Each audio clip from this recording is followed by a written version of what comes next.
Hello, a very warm welcome to Middle East Matters. I'm Sanam Shantiyaei. Coming up on this week's show, Iranians mark the 40th anniversary of the Islamic Revolution, but it's not all celebrations. The country's heading towards an economic crisis and its human rights record is under the spotlight. We bring you a report about the Sorbonne University in the UAE, which comes with its set of challenges, among them academic censorship. Also coming up, fashion for good. Handbags crafted by women prisoners and the underprivileged in Lebanon. We're joined this week from Beirut by the woman behind Sarah's bag. That's Sarah Beydoun.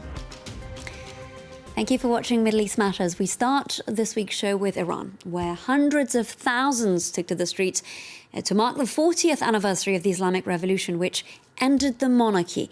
This year's celebrations, however, come amid escalating tensions with the US, as well as criticism over the Islamic Republic's repression of its opponents and human rights record, which some critics say is no better than it was under the Shah. France 24's Catherine Viet takes a closer look at a report recently published by media rights group Reporters Without Borders. This museum in Tehran used to be a prison during the rule of Shah Mohammad Reza Pahlavi. The Savak intelligence service initially targeted communists, but along with the secret police soon swept in anyone critical of the Shah's rule. As these exhibits show, torture was widespread. Critics of the current government say freedom of expression has hardly improved since the Islamic Revolution swept to power 40 years ago. During those years, there were those who were arrested, executed, or died as a result of torture. I was witness to the 80s, but of course, this had continued over time, over 30 years. There's no record of their names anywhere, and this is very important. NGO Reporters Without Borders says it received documents from a whistleblower detailing widespread detentions of a range of citizens, including minorities, government opponents, and journalists in the first 30 years following the revolution. After months of verification, we have identified in the 1.7 million records the cases of at least 61,940 political prisoners during the period of 1979 to 2009. Only in Tehran. We have found 860 journalists were pursued, arrested, and imprisoned between 1979 and 2009. Iran has come under increasing international criticism over its continued detention of activists, academics, environmentalists, as well as dual national individuals. According to Amnesty International, more than 7,000 political activists and others critical of the government were arrested last year. Over half of those detained took part in recent anti-government protests. The scale of the arrests, imprisonment and flogging sentences reveal the extreme lengths the authorities have gone to in order to suppress peaceful protesters. Iranian authorities denied detaining political prisoners. Tehran has denounced UN resolutions on the country's human rights situation as being politically motivated. Over to the UAE, where an education revamp is currently underway. Among the already existing options for both local and foreign students, the Sorbonne Abu Dhabi, a French-language university. According to some members of staff, however, the benefit of having access to this institution comes at a price, and that's academic freedom. Amid the United Arab Emirates skyscrapers, a French university. The Sorbonne Abu Dhabi was established in 2006, boasting world-class amphitheatres, fully equipped libraries, and a state-of-the-art gym for over 800 students. For students from the UAE, tuition is free. Foreign students pay €12,000 a year, but can receive generous scholarships depending on their academic results, which explains why foreigners from over 90 nationalities make up roughly half of the student body. Everyone is viewed the same here. Women can decide whether or not to wear the veil, for example. We're all mixed together. The university is fully funded by the Emirates. But professors say this doesn't influence the curriculum. This art history professor says she never avoids subjects like nudity or homosexuality. We don't adapt our courses, we teach art history, period. That's it. But some staff say they don't have total freedom. Last year, 2 American professors applying to New York University's Abu Dhabi campus were denied visas. They say it's because they're Shia Muslim, while the UAE is majority Sunni. The government didn't explain why, but the university says that similar visa requests are denied all around the world.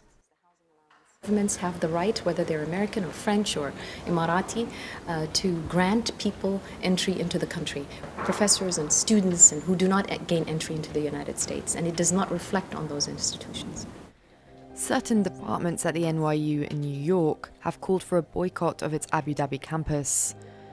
The university says a dozen of its professors have been denied visas to teach in Abu Dhabi, or 1% of those who apply for one. Now, at times here on France 24, we report on allegations of abuse and low pay against fashion companies. This time, we're bringing you the polar opposite, what's referred to in the industry as ethical fashion, one that's helping underprivileged women and prisoners in Lebanon. And we're joined by the brains behind that project, that's Sarah Beydoun, to talk about the rather praiseworthy brand that's Sarah's Bag. Sarah, thanks so much for being with us here on Middle East Matters. Sarah's Bag started as a project to help female prisoners learn a craft. How did the idea come about? Well, I studied sociology and did my thesis about prostitution and spent like 6 months in Dar al-Amal, an NGO that cares for women in very difficult situations. So I was really impacted by how much they had difficulties to reintegrate into society, and that how difficult it is for any woman who doesn't have any skill to be able to work. So I couldn't just turn my back and continue my life normally. And I said maybe I could do something and help. And so I started a small social project teaching women different crafts and empowering them by doing this. Now, can you tell us about some of the women that you met at the Dar al-Amal NGO, those that firstly obviously inspired you to launch this brand, but also how your business has now impacted their lives? Definitely. I wasn't able to walk away from these women. I spent so much time with them, and then later on I was given a pass to enter the Babda prison, and this is where my project started. So these women were all underprivileged women in need who had no skills. So by offering them work, we'd help them have an income and better their lives. Some of the stories, I have women who have been working with me for such a long time, and now they're all very empowered women, and most of them work, and it shows in all their families. They spend the money on the family, they educate their children, and so on.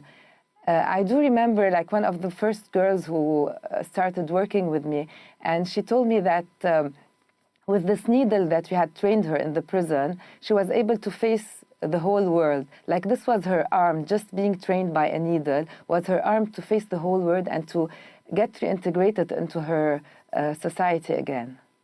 Sarah, this couldn't have been an easy feat. Often with new businesses, there are financial challenges. Tell us about the hurdles that you'd faced in Lebanon when you launched the brand almost 2 decades ago. Actually, it was very hard. First of all, it was very hard to turn a social project into a full-fledged company. So this was one of the first hurdles, and to train the girls that whatever they're doing is a luxury product. And it was also very hard for us to grow from being just local to becoming international, and to adapt to the international markets in terms of aesthetic or in terms of the design of handbags. It was also hard to adapt to the international calendar, to be able to show in international shows and to be able to be stocked by different shops around the world. However, it was also a learning experience for me. So for me, it was a challenge to turn this small project into a company. Now, you just mentioned the designs of the bags, and you have everything from customized bags with the client's name imprinted on them, to bags with quirky quotes, to my personal favorite, which is the Ramadan collection. Tell us about that. Yes, we have a Ramadan collection coming out, and it's all this time. It's all about zelij. It's the art of mosaics, and we started producing a Ramadan collection last year, and we got a lot of very good feedback about it, and not mainly from the Arab world, but really from the international markets. People are loving this product that reminds them of their culture, but at the same time is quite trendy and fashionable, and could be worn everywhere. Now, Sarah, you just mentioned the international market, and actually your bags have been worn by a number of very high-profile women like Beyoncé, like Amal Clooney. They're very powerful women with voices of their own, aren't they? Yes, we're so happy that all these women are women of style and substance. Like, they wear the things in a very nice way, but also they have something to say.